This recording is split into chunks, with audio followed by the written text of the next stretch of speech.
Bonjour, nous allons voir aujourd'hui par quel processus une loi est créée. Vous savez qu'en France, le pouvoir est divisé en deux. Il y a le pouvoir exécutif d'un côté, qui appartient au président de la République, et un pouvoir législatif qui appartient à l'Assemblée nationale et le Sénat. L'Assemblée nationale qui est élue par le suffrage direct, universel, et l'Assemblée et le Sénat qui est élu par des grands électeurs. Alors comment on procède pour fabriquer une loi dans notre pays? Nous allons prendre un cas simple, c'est le projet de loi qui émane du gouvernement, c'est-à-dire qu'un président se fait élire avec un programme. Suite à ça, il nomme un Premier ministre, puis le Conseil des ministres met en application le programme du président de la République. Ces projets sont débattus pendant le Conseil des ministres, sont élaborés, puis ils viennent dans une première chambre, on va dire l'Assemblée nationale. Dans cette chambre, le projet est confié à l'étude de la commission compétente. Il y a plusieurs commissions. Nous avons par exemple la commission aux affaires sociales qui s'occupe d'étudier le projet de loi qui concerne la loi travail actuellement. Mais nous en avons d'autres. Nous avons par exemple la commission à la culture et à l'éducation ou à la commission aux armées et à la défense nationale. Nous en avons 8 au total. Je ne vais pas toutes les énumérer. Une fois que le projet de loi a été étudié en commission, c'est-à-dire qu'il a été lu, étudié, amendé, voté, il en ressort un texte qui est présenté devant l'Assemblée nationale.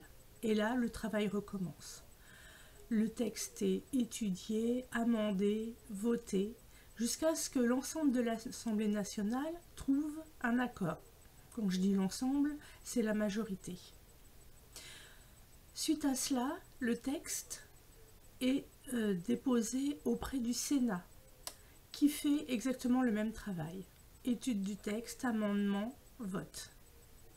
À l'issue de cela, si les deux assemblées sont d'accord, alors le texte de loi est promulgué, c'est-à-dire qu'il est publié au journal officiel et il est appliqué par décret d'application. Si les deux chambres ne sont pas d'accord, il se passe alors ce qu'on appelle la navette parlementaire, c'est-à-dire des allers-retours entre l'Assemblée nationale et le Sénat pour essayer de faire en sorte que les deux chambres se mettent d'accord. Si elles ne sont toujours pas d'accord à la suite de ces examens, une commission paritaire peut être réunie. De toute façon, l'Assemblée nationale, en cas de désaccord des deux chambres, aura toujours le dernier mot. Donc ça, c'est un processus qui est long. On ne peut pas le nier. Une loi peut mettre jusqu'à 1 an entre le moment où elle a été décidée et le moment où elle est appliquée. Et c'est très bien, parce que notre démocratie a besoin de discuter en profondeur de nos lois. Les lois gèrent notre quotidien dans son ensemble. Donc, il est normal que tous les aspects de la loi soient étudiés et qu'il y ait des consultations qui soient faites par tous les acteurs. Donc ce processus, c'est le processus classique.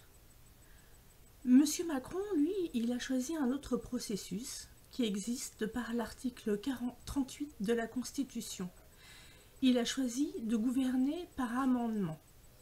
Alors en quoi ça consiste de gouverner par amendement? Ça veut dire qu'on se passe de tout le processus parlementaire. En fait, la loi est promulguée dès sa signature, sa ratification par le président de la République, suite au Conseil des ministres. Il la soumet quand même au Parlement, mais elle est appliquée immédiatement. Ça change qu'une loi peut être promulguée et appliquée en 2 mois. Ça change que la loi n'est pas débattue.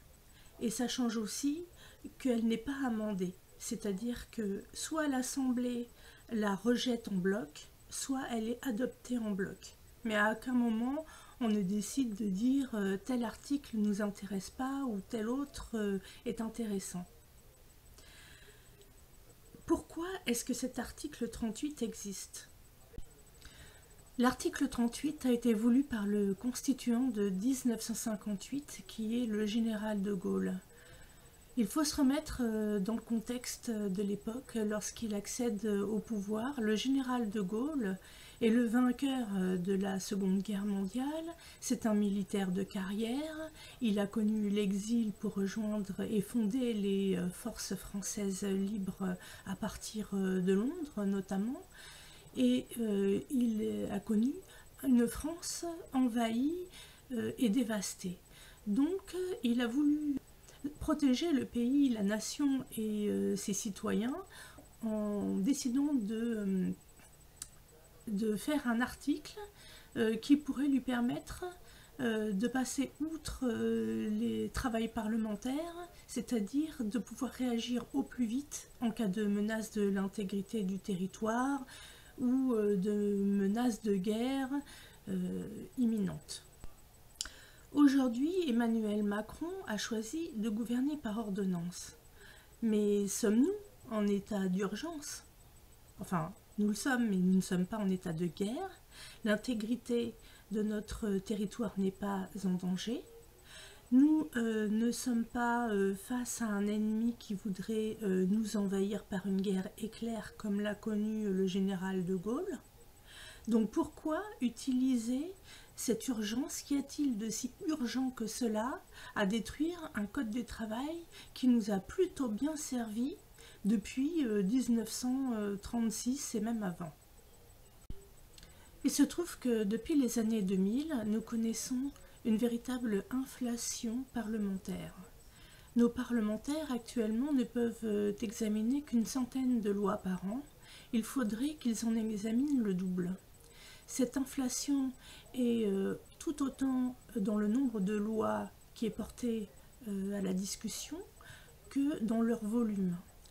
Et elle s'explique par la mise en conformité accélérée de notre propre législation pour la législation européenne. Nous savons comment fonctionne Bruxelles, qu'il y a une très forte pression lobbyiste sur les parlementaires là-bas et que la plupart des lois qui émanent de cette assemblée a pour but la réalisation des projets commerciaux des grands consortiums économiques de notre planète. Monsieur Macron utilise donc une loi ancienne qui devrait être normalement dévolue à la sécurité de la nation et à la protection de la nation et de ses citoyens pour faire passer en force des lois impopulaires. Le recours aux ordonnances, c'est-à-dire à l'article 38 de la Constitution, était fait pour redonner de la force à la loi, c'est-à-dire que comme nos députés ne pouvons pas examiner toutes les lois et elles avaient pour la plupart d'entre elles des caractères très techniques, ces ordonnances étaient là pour les aider. Donc en fait elles trouvaient une nouvelle justification à leur utilisation. Mais il n'empêche qu'aujourd'hui, l'article 38 est complètement dévoyé et qu'on en arrive même à l'utiliser grâce à Emmanuel Macron pour attaquer des acquis sociaux de très longue date et qui ont été gagnés à force de grève et de combat. Donc cet article est dévoyé et nous pensons que un processus normal d'étude de la loi aurait été bien plus légitime dans le cadre de la loi travail. Emmanuel Macron gouverne comme si nous étions en guerre.